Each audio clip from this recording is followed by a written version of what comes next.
Joel Embiid. My. Joel Embiid, if you have not heard by now, he was interviewed by Maverick Carter. Now, Maverick Carter asked a simple question. Joel Embiid did not have to have his response the way that it was.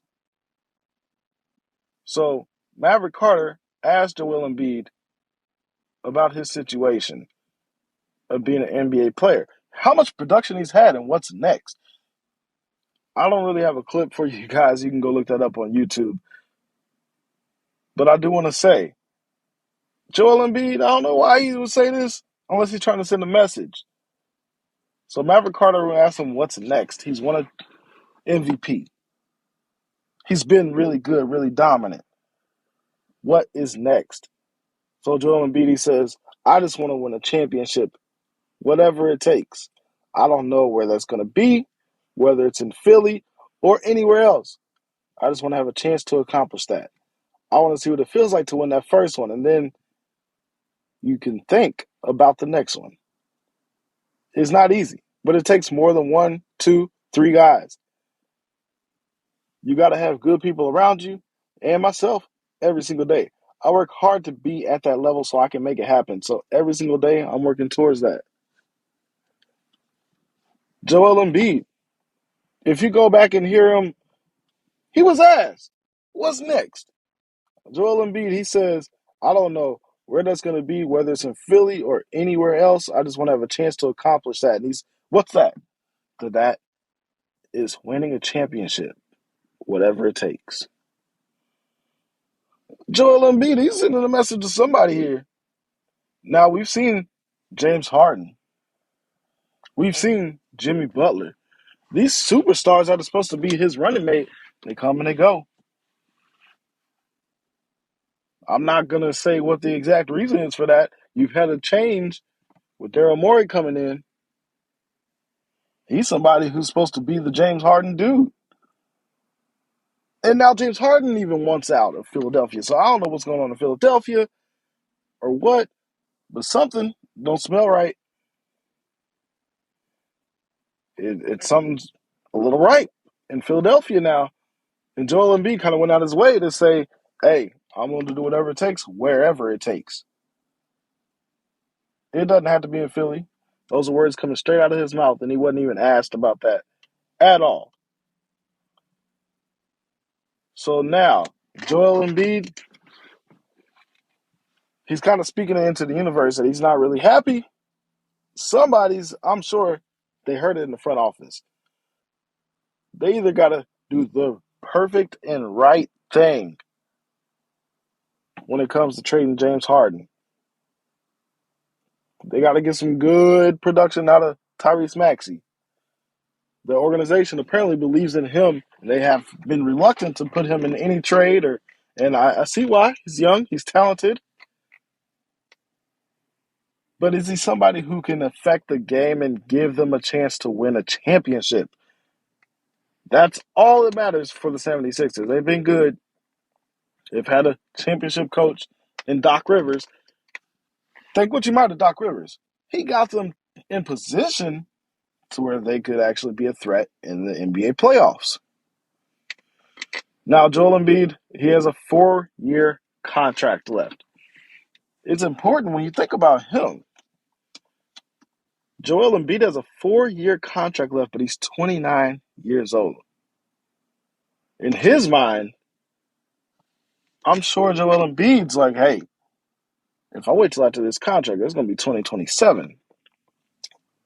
I'm going to be almost mid-30s. I'll be 33. That's not a good look. He's an NBA center. NBA players are not LeBron James. LeBron is LeBron. No other NBA player has been able to last into their mid-30s and be that damn good. So I want to go ahead and say this right here, Joel Embiid. I think he's being a smart man and letting them know, hey, we got to make something happen or else I'm out. So his contract is not an easy one to trade, and he doesn't have any leverage at all. 4 years what he signed. He's making, I think, an average of 53 mil a year. Whew. Who's going to be willing to take that on, especially with the new CBA rules? People have been trading away some of their key pieces for second round picks. So it's definitely got a little bit tighter. But now, Joel Embiid, he is one of the superstars in the NBA.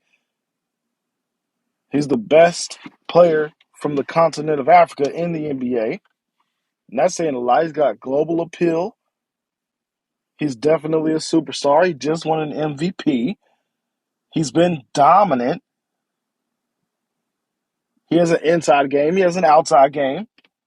Joel Embiid is that dude. And I think for him, of course, we all know he's really good. And he had a claim to be, an argument to be the best big man in the NBA. So Joel Embiid, I think what really happened with him is he's now at that point where he's made it as far as he can go.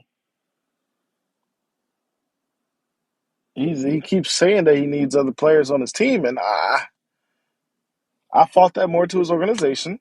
He has enough on his team, I think, to win a championship, and whether he's healthy comes into the play, whether or not their clutch comes into play. Him, James Harden, Doc Rivers.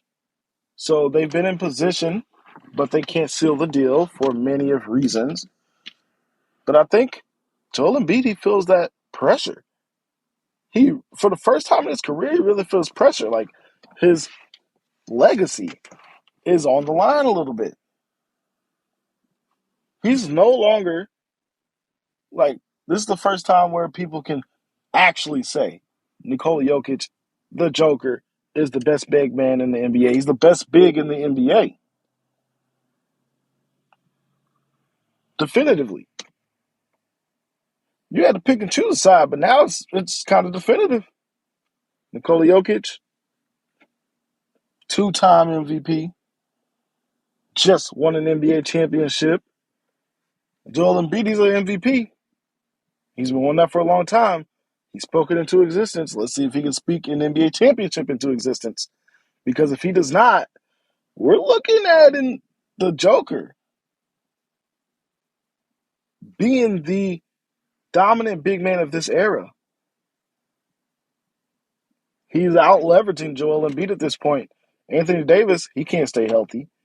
Giannis, yeah, he won an MVP. He won a championship, but he's kind of more like a power forward, a point forward, who can play center and block some shots and dunk on you. But he's not really a big man when you think of somebody who can be an NBA center. So we all know we got Joel Embiid starting to put his words out there. Somebody's got to hear it.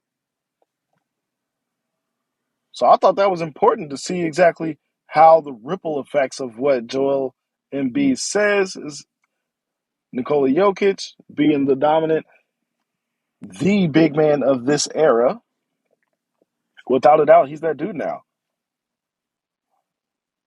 So we'll see how that situation plays out also.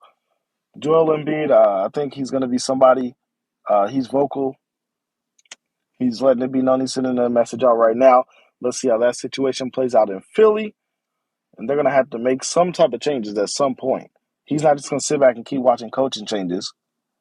Keep watching the next best superstar on his team be shipped away or ask for a trade. You got people up top in the organization kind of swapping in and out. So there's a lot of changes that happen. And eventually, you get to the point where, hey, I want to get out. I don't want to be Damian Lillard. Wait till I'm, mid-30s with a big contract left over and see, you don't really have that big of a market like you thought you could.